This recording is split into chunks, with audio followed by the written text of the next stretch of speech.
Halo guys, welcome back again to my channel bersama saya Hansen di sini dan seperti biasanya setiap harinya saya akan buatkan video seputar cryptocurrency.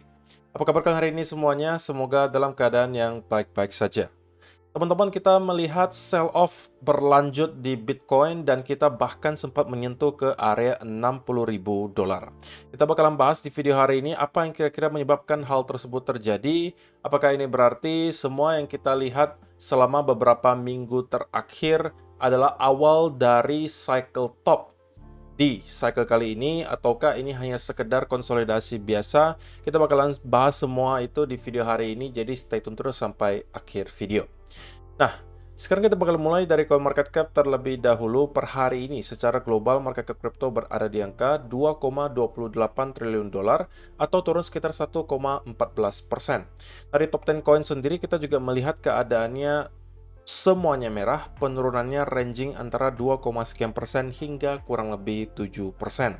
So, secara overall kita bisa mengatakan beberapa hari terakhir bukan hari-hari yang baik untuk dunia cryptocurrency itu sendiri karena kita melihat berhari-hari kita bleeding out, teman-teman.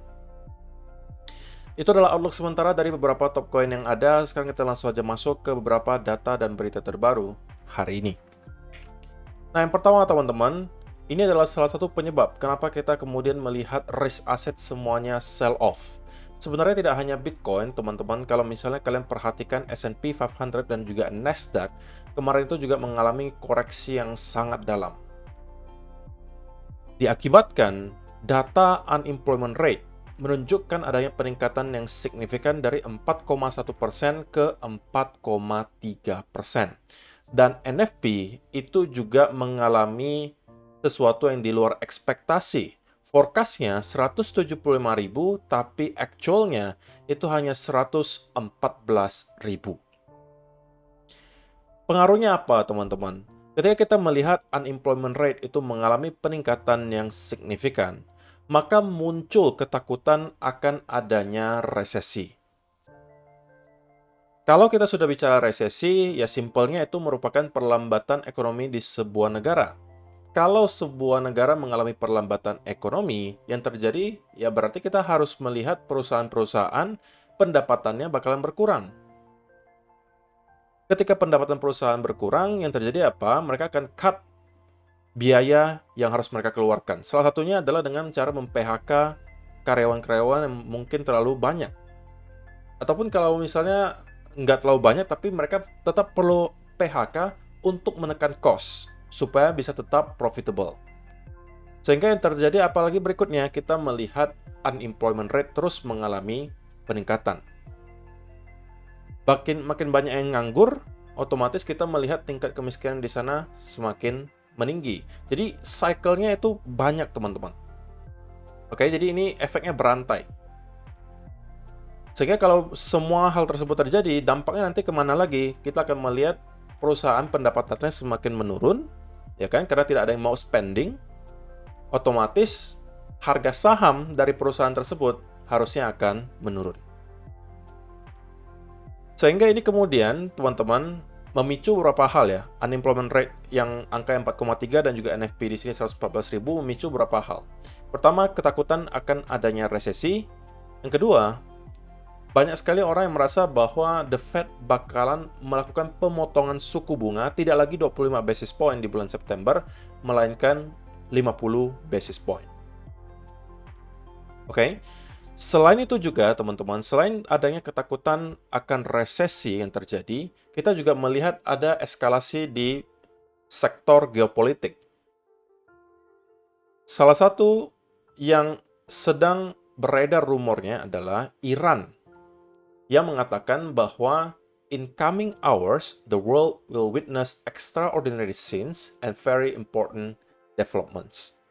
Jadi ini kaitannya atau konteksnya dengan keadaan geopolitik ya teman-teman, dan ini bisa menjadi awal dari Perang Dunia Ketiga.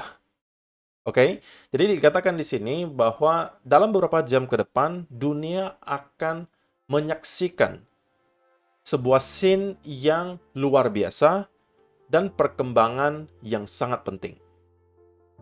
Nah, tentunya ini statementnya sangat ambigu ya, kita nggak tahu apa yang sebenarnya dimaksud, tetapi intinya ini mengarah ke perang, teman-teman. Sehingga Dengan adanya berbagai hal tersebut, kita melihat kemungkinan besar banyak investor cryptocurrency, terutama mungkin di Bitcoin, itu start untuk melakukan panic selling. Ada yang mungkin hanya sekedar taking profit, ada yang mungkin mengurangi porsinya di cryptocurrency dengan cara menjual sebagian portofolio mereka. Ada juga yang mungkin panic selling karena melihat Bitcoin terus mengalami penurunan dan lain seterusnya, yang menyebabkan kita melihat beberapa hari terakhir Bitcoin terus bleeding out. Dan kalau misalnya kita bicara soal titik likuidasi, teman-teman, sebenarnya ya kalau diperhatikan sekarang semua titik likuidasi yang berada di area range 60.000 pun sudah dijemput ya, teman-teman. Jadi kalau misalnya diperhatikan lagi, maka area berikutnya yang angka likuidasinya sudah cukup besar itu akan ada di area 56.000, teman-teman. Nah, pertanyaannya, apakah kita akan sampai ke area tersebut? Nah, itu mungkin kita bisa dapatkan clue-nya kalau kita sudah berbicara di chart. Nah, teman-teman, saya pengen kasih tahu juga bahwa selain beberapa hal yang tadi saya sebutkan, kenapa Bitcoin juga terus kesulitan untuk bisa kembali flip ke arah yang bullish? Karena kalau kita perhatikan di S&P 500, ini terjadi koreksi yang cukup dalam, teman-teman.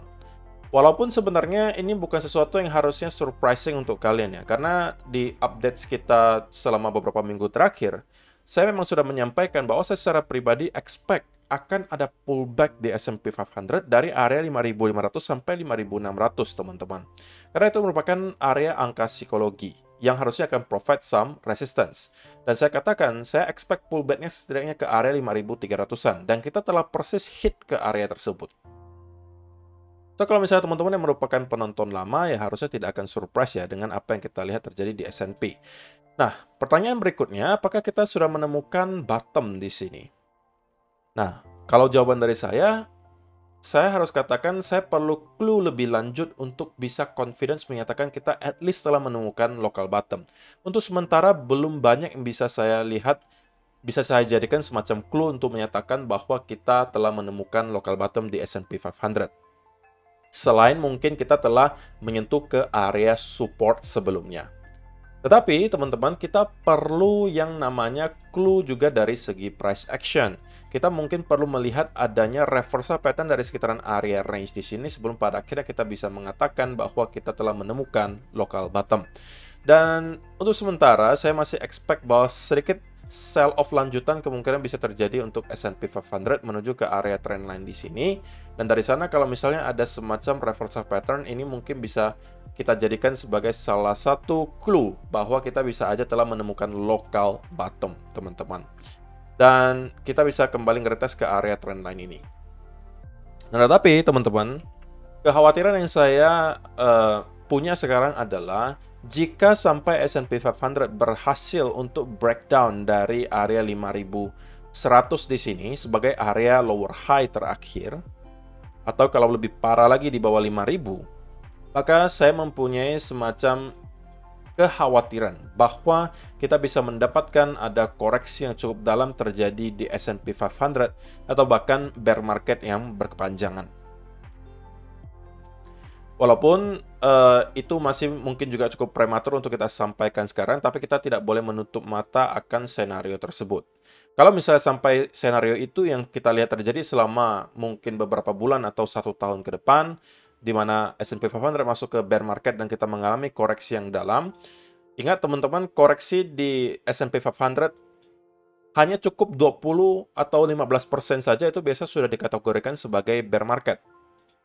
Kalau kita ukur di sini, itu kemarin koreksinya kurang lebih 27%. Ini bear market, teman-teman. Ya kan? Nah, kurang lebih 20-30% itu sudah cukup dikategorikan sebagai bear market untuk S&P, teman-teman. Jadi kalau sekarang kita koreksi sampai 20-30%, itu bisa membawa kita lagi ke area 4.000-an sampai 3.000-an di sini. So, kalau itu yang sampai terjadi, ya kita harus juga expect bahwa Bitcoin kemungkinan juga akan kesulitan ya teman-teman, dan itu bisa memperpanjang konsolidasi yang kita lihat di sini sebelum pada akhirnya kita breakout ke atas. In the long term, saya tidak mempunyai perubahan sama sekali. Saya masih tetap akan bullish untuk Bitcoin. Saya juga masih tetap meyakini ini hanya persoalan waktu saja kapan kira-kira kita bakalan breakout ke all time high yang baru. Bukan pertanyaan apakah kita akan break atau tidak ke all time high yang baru. Oke. Tetapi yang menjadi pertanyaan sekarang, apakah apa yang kita lihat kali ini, teman-teman, itu adalah konsolidasi yang wajar sebelum pada akhirnya kita breakout ke atas, oke? Yang harusnya, kalau misalnya senario itu yang sedang kita lihat sekarang, harusnya tidak akan lama lagi kita telah menyelesaikan konsolidasinya. Mungkin contohnya adalah seperti ini, ya kan?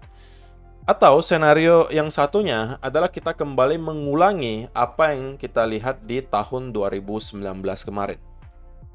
Di mana kita mendapatkan konsolidasi bahkan yang sangat panjang, teman-teman, sebelum pada akhirnya kita mendapatkan ada Black Swan event. Pada saat itu merupakan COVID-19, dan kita drop luar biasa dalam di sini sebelum pada akhirnya kembali recover dan breakout ke all-time high yang baru. Ini memakan waktu yang sangat lama, teman-teman. Dari Juni 2019 hingga kurang lebih Desember 2020. Jadi kurang lebih 1,5 tahun, teman-teman, kita mengalami konsolidasi sebelum pada akhirnya kita breakout ke all-time high yang baru. Nah, itu bisa menjadi salah satu worst case scenario juga yang kita bisa lihat terjadi ke Bitcoin sekarang. Jadi kalau senario itu yang terjadi, teman-teman, maka kita mungkin masih memerlukan waktu yang sangat panjang. Oke, kalau misalnya kita awali di bulan Maret 2024, berarti kita bisa expect mungkin di pertengahan atau menjelang akhir tahun 2025, kita baru menyelesaikan konsolidasi ini dan kemudian breakout ke area all-time high yang baru. Tapi itu untuk sementara merupakan worst case scenario, teman-teman. Tapi tujuan akhirnya tetap sama, Bitcoin bakalan ke all-time high yang baru, cuma pertanyaannya kapan. Jadi kita mendapatkan ada beberapa perkembangan yang membuat kita harus mengevaluasi kembali ya, bagaimana pengaruhnya nanti ke Bitcoin. Kalau misalnya kita mendapatkan ada World War III atau Perang Dunia Ketiga, diikuti juga ada stock market Amerika Serikat yang terus drop dari sini, ya kita juga nggak bisa pungkiri bahwa itu akan membuat Bitcoin kesulitan untuk mendapatkan momentum. Karena sampai detik ini, kalau kita lihat ya, Bitcoin dan kawan-kawan sepertinya masih dikategorikan sebagai risk asset. Beda cerita kalau misalnya kita melihat ada shifting ya, yang awalnya Bitcoin dikategorikan sebagai risk asset, kemudian dijadikan sebagai salah satu aset safe haven, sama seperti gold. Yang biasanya performanya bakalan baik ya, kalau misalnya kita sedang mendapatkan ada kekacauan atau chaos di dunia, biasanya gold menjadi salah satu tujuan para investor.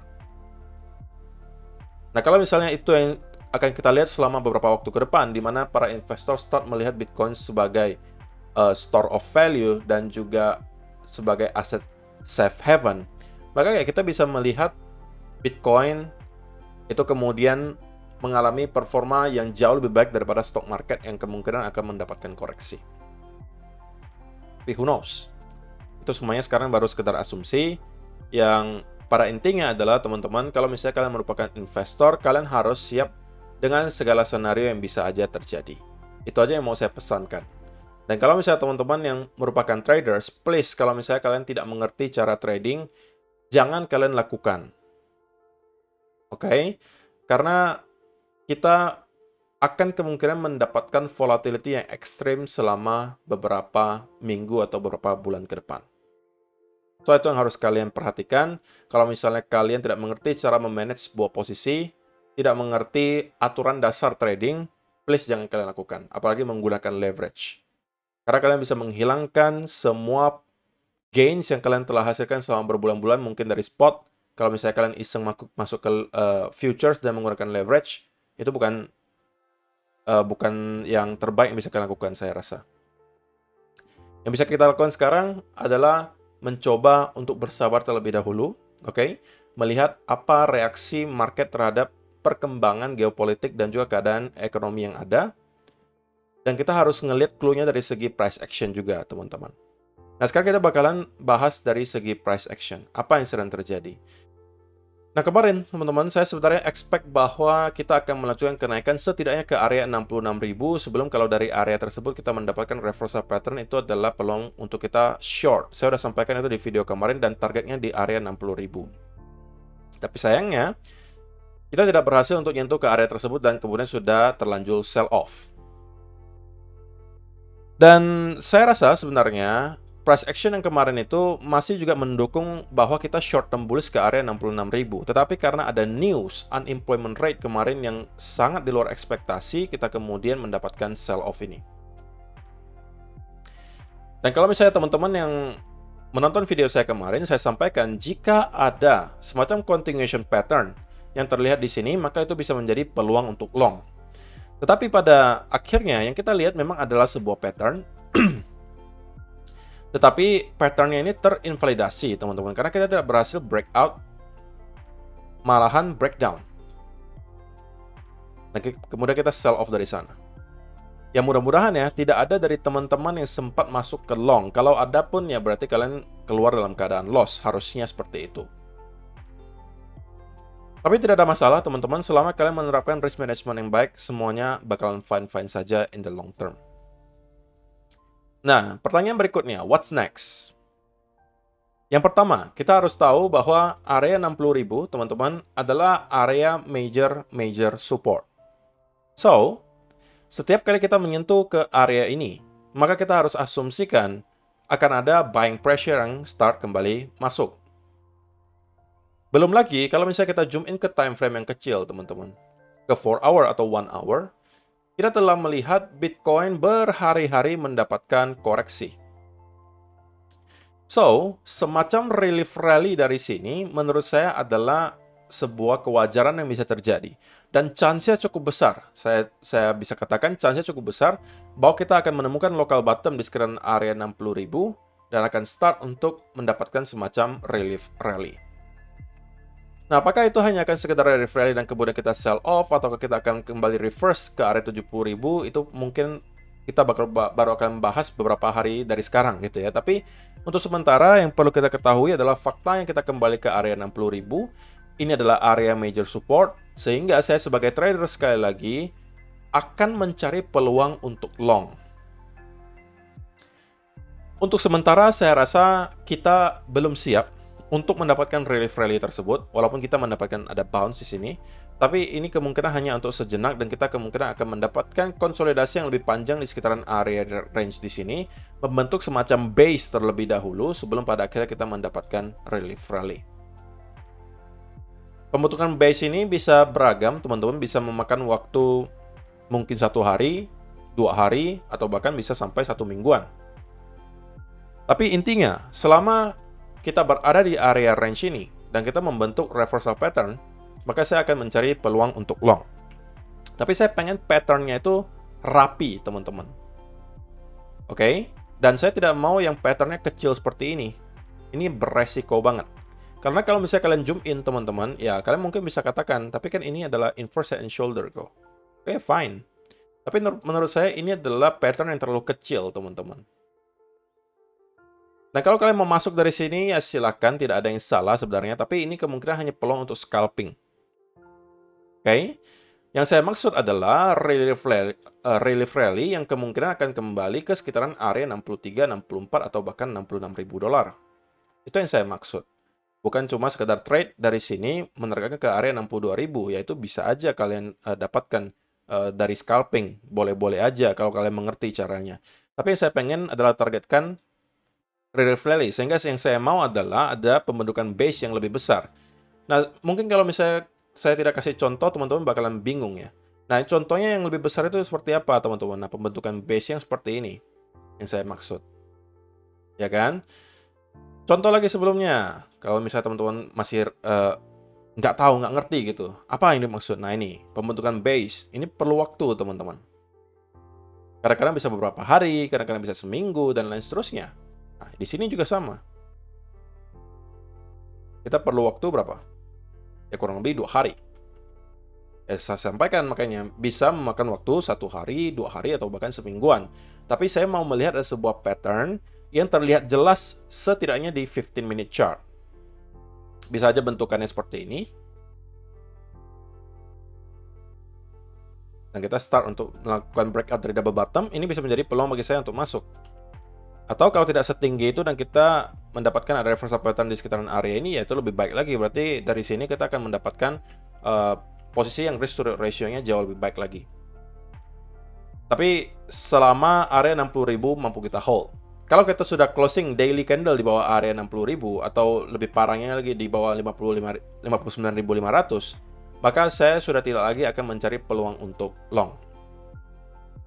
Karena kita kemungkinan besar, teman-teman, jika sudah melihat ada close daily candle di bawah area support di sini, maka chance cukup besar kita akan kembali mendapatkan retest ke area lower trend line yang sekarang kemungkinan besar berada di range 52 sampai 50.000 dolar.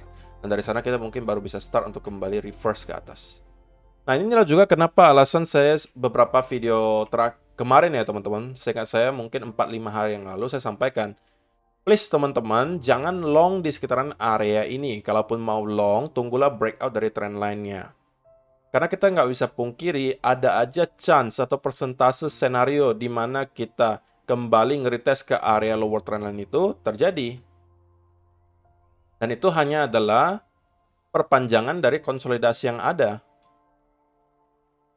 So, kalau teman-teman tidak mempersiapkan diri untuk menghadapi skenario ini, maka kemungkinan besar kalian mendapatkan loss. Yang mungkin buy di sini, buy di sini, buy di sini, buy di sini gitu kan. Apalagi yang melakukan average down. Itu lebih parah lagi. Kemungkinan besar liquid gitu. Jadi please jangan lakukan hal tersebut, teman-teman. Kita sebagai traders harus mengetahui bahwa segala skenario itu mempunyai potensi itu terjadi.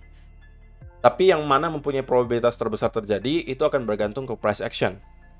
Yang tidak boleh kita katakan adalah, saya 100% yakin bahwa skenario A yang akan terjadi. Nah, itu yang akan biasanya menjebak. Itu jangan kalian lakukan, please.